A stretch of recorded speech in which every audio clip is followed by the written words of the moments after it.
Bay Area, there is the site of Super Bowl 60. You're looking at Levi's Stadium, about an hour away from where we are in San Fran. That's in Santa Clara, California. Seahawks and Patriots about 48 hours away from kickoff. But we are rolling along here on First Take from San Francisco. We got a crowd behind us. The sun has come up.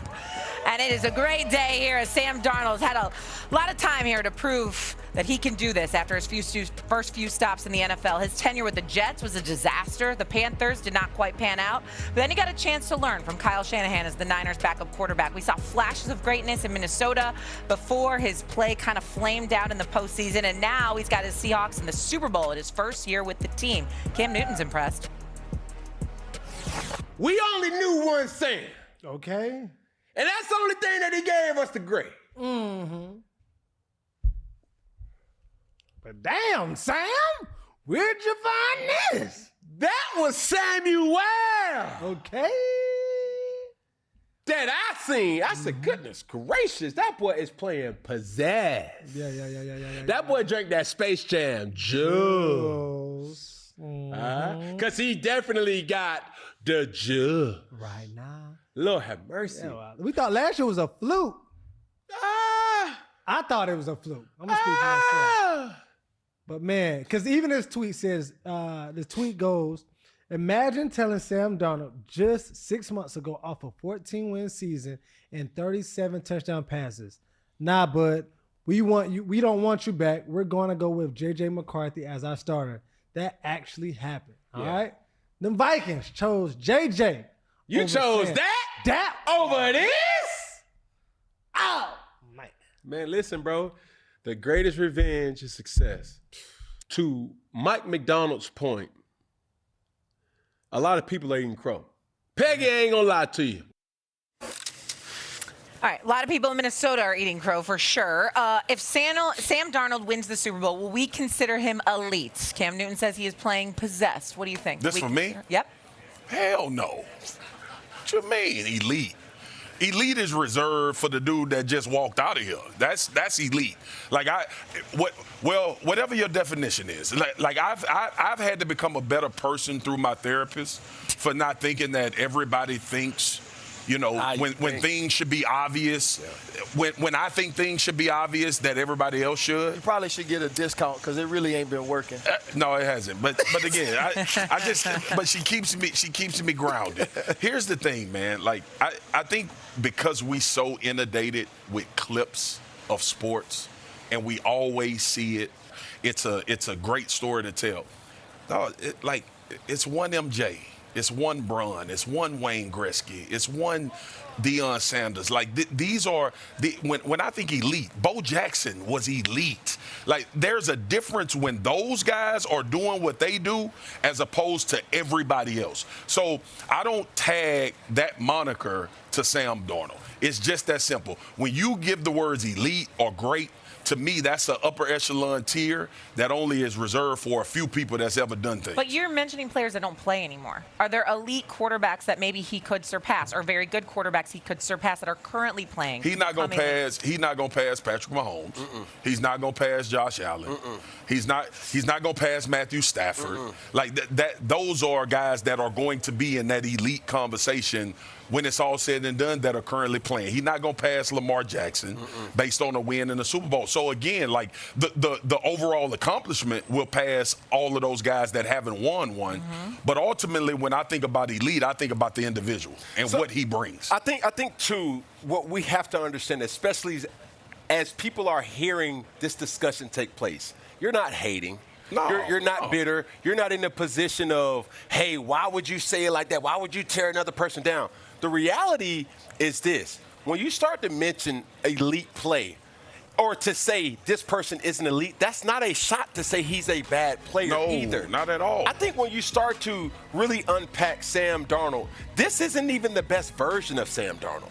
I think what Sam Darnold has reminded everybody in the NFL is maybe we need to get back to sitting our players and developing them the right way rather than drafting a player early and expecting him to play early. That's not realistic. That's not what certain players need for them to get the best output of their skill set. So maybe Sam Darnold is setting a new precedent for quarterbacks to be Yes. at the elite level, Patience. right? Okay, Patience. patience. Go ahead, RC. First off, I'm not finna be platonic with y'all. Oh, platonically? Okay. right okay. now, you feel me?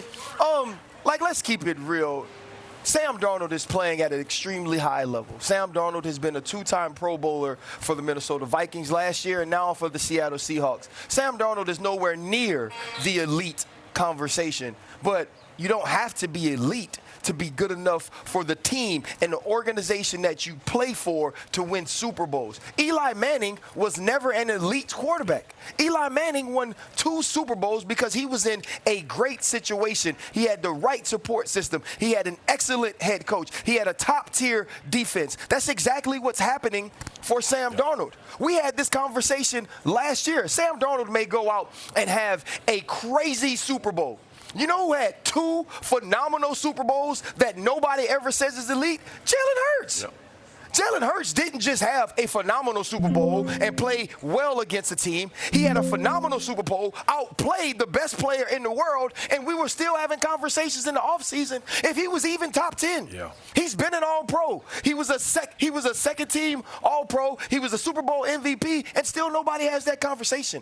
We don't have to talk about a player being elite to respect him. I respect Sam Darnold. That is. I know Sam Darnold is good enough to win with. I know Sam Darnold going to show up every day and give you the best he possibly can, and that's what matters headed into this Super Stephen Bowl. A., this desk is like when they have Kojic and all the pastors show up, like at one place, and they preaching in the same place, and you can't help but amen everything people say. Amen. Like, You got it's one of my Pentecostal, favorite things, boy. You was preaching Baptist, just now, boy. non-denomination. I'm telling you. Go ahead, Stephen A. First of all, Sermon A. there's levels to the preaching, and clearly RC is on a level all by himself because the brother's preaching several times a week on the pivot. Just watch him. Yeah. Just watch him. Yeah. It's just inspiration. I mean, this brother have you wanting to get saved on the spot. I mean, that's what you do. That's what you do. That's Hey, what well, he's guess been what? doing. The doors of the church are now Yeah. open. There you I go. The anoint doors of his the head church with oil.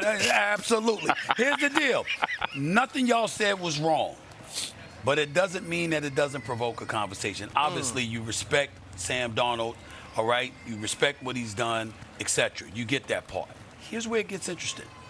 I'm going to challenge y'all as former football players to make up your mind. Because when you brought up Jalen Hurts has spent, even though we all respect him, and we know he's Super Bowl champion, Super Bowl MVP, 2 Super Bowls, he would have been an MVP had they beat Kansas City the first go round, all of this other stuff. There have been too many instances during the regular season when he didn't appear elite, when his numbers didn't appear elite, when his performance didn't appear elite, right? But we're looking at what he did in the Super Bowls, and we like, he that dude. Sam Darnold's the opposite. The brother 28-4 over the last 2 seasons, 28-6 over the last 2 regular seasons. He performed very poorly in the season finale against Detroit last year, and then the playoff game when he was sacked 9 times by the Rams last year. This year he comes out, plays lights out. They blow out San Francisco 41-6. NFC Championship game, he throws 346 yards, 3 touchdowns, outduels the league MVP, Matthew Stafford. And if he wins the Super Bowl, that would be put on top of what he has done over the last 2 years.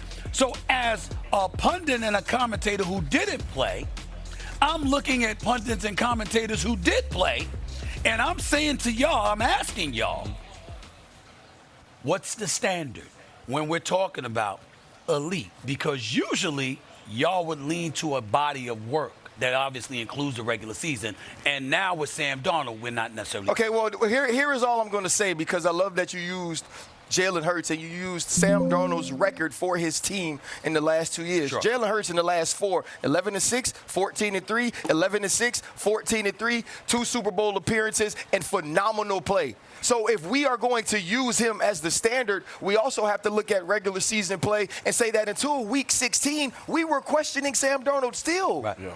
We were having the conversation. But were we right to do it? Yes. Knowing that he did it regular season. Exactly, but I'm saying just because he goes on this run, Right. and I hate being this person, and this is just because he goes on this run, we can't forget that he led the league in turnovers with 20. That's not elite level play. RC, listen, what's your damn eyes telling you? Like that's why I said, like, some people have this definition of elite. I don't think Jalen Hurts is elite. I agree with that. Like, I don't. I think he's a really good quarterback, and you can win Super Bowls and they can win MVPs with that. Your body of work over a period of time that separates you from everybody else playing the position. Can we say that about Mahomes? Yes. Can we say that about Lamar Jackson? Yes. Can we say that about Josh Allen? Yes. Those are the elite guys. That's it. Right now, in this iteration of the What NFL, about Matthew Stafford? What about Stafford? Stafford is elite for longevity. I'm talking about guys that have these attributes that are different. The other three than have everybody are else. generationally talented players. Yeah, but you have elite winners. You have Tom Brady, elite winner, not an elite athlete. So it's your definition. Elitist. Right. Go ahead, Cam. Last word. Well, You the quarterback.